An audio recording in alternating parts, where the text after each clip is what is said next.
Depression in freezing point.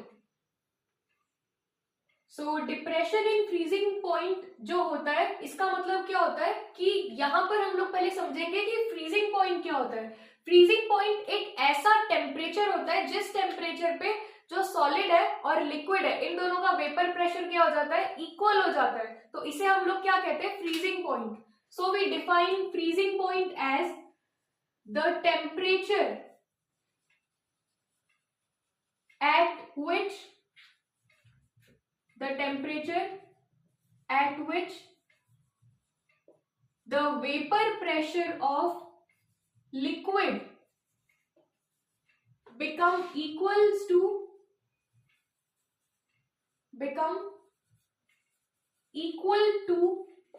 the vapor pressure of solid।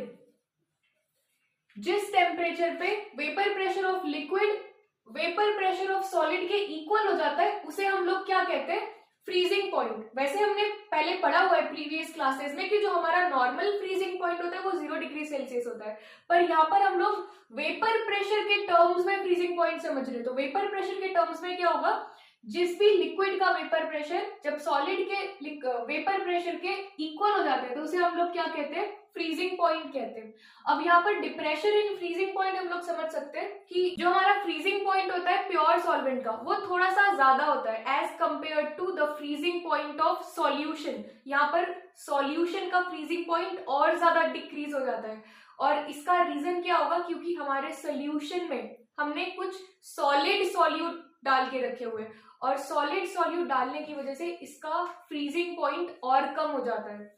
जैसे कि अगर मैं प्योर सॉल्वेंट की बात करूं तो जो हमारा प्योर सॉल्वेंट होता है वो प्योर लिक्विड होगा, और लिक्विड का फ्रीजिंग पॉइंट कितना होता है, 0 डिग्री सेल्सियस। अब यहाँ पर क्या हो रहा है कि हमने उस लिक्विड के अंदर कुछ नॉन वोलेटाइल सॉलिड को ऐड करके रखा हुआ है, नॉन वोलेटाइल सॉल्यूट डाला हुआ है, जो कि डिसॉल्व नहीं हो पाते सोल्यूशन में। और जब डिसॉल्व नहीं हो पाते सोल्यूशन में तो क्या होगा, उनका जो फ्रीजिंग पॉइंट है वो क्या हो जाएगा, वो डिक्रीज हो जाएगा। हो सकता है -2 हो जाए, -3 हो जाए, -4 हो जाए। तो यहाँ पे क्या हो रहा है, 0 डिग्री सेल्सियस से वो और ज्यादा कम हो जाता है फ्रीजिंग पॉइंट ऑफ सोल्यूशन। तो इसे ही हम लोग क्या कहते हैं, इसे ही हम लोग कहते हैं depression in freezing point. So we state depression in freezing point as the freezing point of solution decreases as compared to the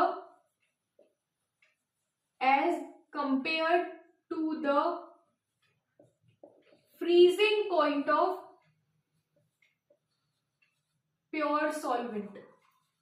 जो प्योर सॉल्वेंट होता है, प्योर सॉल्वेंट के कंपैरिजन में जो सोल्यूशन का फ्रीजिंग पॉइंट हो जाता है वो और ज्यादा डिक्रीज हो जाता है। जैसे कि अभी अभी हमने देखा कि अगर मैं वाटर लूं, प्योर सॉल्वेंट मतलब कोई वाटर है, और वाटर का जो फ्रीजिंग पॉइंट होता है वो कितना होता है, 0 डिग्री सेल्सियस। लेकिन अगर हम इसके अंदर कोई सॉलिड सॉल्यूट को ऐड करते हैं सोल्यूशन बनाने के लिए, तब उसका जो फ्रीजिंग पॉइंट है वो डिक्रीज हो जाएगा। मतलब तब वो 0 डिग्री सेल्सियस पर फ्रीज होना स्टार्ट नहीं होगा। अगर वो फ्रीज होगा तो वो हो सकता है 0 से कम में हो, -2 डिग्री सेल्सियस पे हो, -3 डिग्री सेल्सियस पे हो। तो इसे हम लोग क्या कह रहे हैं कि जो सोल्यूशन का फ्रीजिंग पॉइंट है वो और ज्यादा डिक्रीज हो गया है as compare to pure solvent, and that is known as depression in freezing point. So we can understand this depression in freezing point with the help of this graph. On this axis हम यहाँ पे temperature रखे हुए हैं, और इस axis पे हमने क्या रखा हुआ है, वेपर प्रेशर रखा हुआ है। अब यहाँ पर जो ग्राफ शो होगा, ग्राफ कुछ इस तरह से शो होगा। जो हमारा नॉर्मल फ्रीजिंग पॉइंट होता है, फ्रीजिंग पॉइंट मतलब क्या होगा, जिस टेम्परेचर पे vapour pressure of liquid becomes equals to vapour pressure of solid. तो यहाँ पे क्या होगा, धीरे धीरे जो हमारा प्योर सॉल्वेंट है, प्योर सॉल्वेंट धीरे धीरे क्या होगा, डिक्रीज होता जाएगा। उसका जो वेपर प्रेशर है, मतलब जो फ्रीजिंग पॉइंट है, वो धीरे धीरे क्या होता जाएगा, डिक्रीज होता जाएगा। और एक पॉइंट ऐसा आएगा जहां पर ये क्या हो जाएगा, फ्रीज होना स्टार्ट कर देगा। Suppose this point is known as TF0 which is freezing point of pure solvent. हम लोग यहाँ पे मेंशन कर देते हैं कि ये जो है ये सॉल्वेंट को शो कर रहा है। अब इसके बाद जो हमारा प्योर सॉल्वेंट था वो क्या हो गया है, ये फ्रोजन सॉलिड बन गया है, मतलब ये फ्रीज हो गया है, देख सकते, क्योंकि अब ये सॉलिड बन चुका है तो हम इसे क्या कह सकते हैं, फ्रोजन सॉल्वेंट भी कह सकते हैं। फ्रोजन सॉल्वेंट मतलब क्या कि ये सॉलिड बन चुका है, पूरी तरह से सॉलिड में कन्वर्ट हो गया, ठीक है। फिर इसके बाद में अब हमको ये तो पता ही है कि जो वेपर प्रेशर होगा सॉल्वेंट के कंपैरिजन में सोल्यूशन का वेपर प्रेशर तो कम ही होता है। तो सपोज हम लोग यहाँ से स्टार्ट कर रहे हैं तो आप देखोगे कि यहाँ से जैसे ही अगर हम लोग सोल्यूशन के टेम्परेचर की बात कर रहे हैं तो सपोज कि ये एक पॉइंट है, जिस पॉइंट पे क्या हुआ, जिस पॉइंट पर जो हमारा टेम्परेचर है, जो हमारा सोल्यूशन है, सोल्यूशन क्या हो गया, फ्रीज होना स्टार्ट हो गया है। So that is known as TF. This point is known as TF, which is freezing point of solution. तो यहाँ पे आप देखोगे कि जो freezing point of pure solvent है ये ज्यादा है और जो freezing point of solution है ये कम है। So हम इसको कैसे लिख सकते हैं, del TF is equals to, ये क्या हो जाएगा, del TF मतलब क्या होता है, डिप्रेशन इन फ्रीजिंग पॉइंट को हम लोग रिप्रेजेंट करते हैं विथ del TF। अब यहाँ पे क्या लिखोगे, यहाँ पर हो जाएगा ये TF नॉट माइनस TF, क्योंकि final value minus initial value होती है, तो फाइनल वैल्यू इसकी क्या है, TF nought minus TF। This equation shows that depression in freezing point where freezing point of pure solvent, हम लोग यहाँ पे चीजें मेंशन कर देते जो हमने लिखी है, del TF, I mean TF nought is freezing point of pure solvent, freezing point of pure solvent, and TF जो है, TF shows freezing point of solution, ये फ्रीजिंग पॉइंट ऑफ सॉल्यूशन को शो कर रहे हैं। इसी इक्वेशन में जैसे कि हमने एलिवेशन इन बॉइलिंग पॉइंट में देखा था, जो एलिवेशन इन बॉइलिंग पॉइंट था वो डायरेक्टली प्रोपोर्शनल था किसके, मोलैलिटी के, वैसे ही सेम जो ये भी होगा, ये भी किसके प्रोपोर्शनल होगा, मोलैलिटी के प्रोपोर्शनल होगा।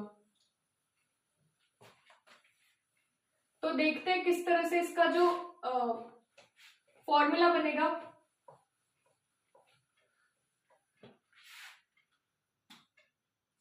del TF which is depression in freezing point is directly proportional to molality। अब यहां पर क्या होगा, इस प्रोपोर्शनैलिटी मतलब प्रोपोर्शनल के साइन को हटाना पड़ेगा, so it's proportionality constant is K मतलब प्रोपोर्शनैलिटी कांस्टेंट, और क्योंकि हम लोग फ्रीजिंग पॉइंट की बात कर रहे हैं तो यहाँ पे हम लोग क्या लिखेंगे, KF इंटू M। ये जो फॉर्मूला है ये क्या शो कर रहा है कि del TF is equals to KF into small m मतलब क्या होता है, मोलैलिटी। अब यहाँ पर ये जो हमारा KF है, दिस KF कांस्टेंट, इसको हम लोग क्या कहते हैं, मोलल, क्योंकि यहाँ पर हमने स्मॉल m लिखा हुआ है, स्मॉल m लिखा है इसलिए हम लोग यहाँ पे क्या लिख रहे हैं, मोलल, फ्रीजिंग पॉइंट की बात हो रही है तो molal depression constant, this is molal depression constant, और हम इसे क्या कहते हैं, क्रायोस्कोपिक कांस्टेंट। ये हमारा क्या होता है, क्रायोस्कोपिक कांस्टेंट भी होता है, ठीक है। अब इसके बाद इस फॉर्मूले की हेल्प से हम लोग मोलर मास किस तरह से डिटरमाइन कर सकते हैं वो भी समझते हैं। तो अब आपको पता है मोलैलिटी का फॉर्मूला हम लोग पहले भी पढ़ चुके हैं, तो ये क्या हो जाएगा, del TF is equals to KF which is proportionality constant of depression in freezing point which is multiplied by molality, क्या होता है, given mass of solute, so it is W2, given mass of solute into 1000 upon molar mass of solute into given mass of solvent. With this formula we can determine molar mass of solute। तो इस तरह से हम लोग क्या कर सकते हैं, मोलर मास इस फॉर्मूले से निकाल सकते हैं। अगर हम लोगों को मोलर मास चाहिए होगा तो हम लोग थोड़ी सी वैल्यूज का क्या कर देंगे, इसमें रिप्लेसमेंट कर देंगे, मतलब जो M2 है M2 यहाँ पे आ जाएगा और del TF कहाँ पे आ जाएगा, इस तरफ पे आ जाएगा। अगर KF की वैल्यू चाहिए तो हम लोग KF की वैल्यू भी इस फॉर्मूले की हेल्प से निकाल सकते हैं।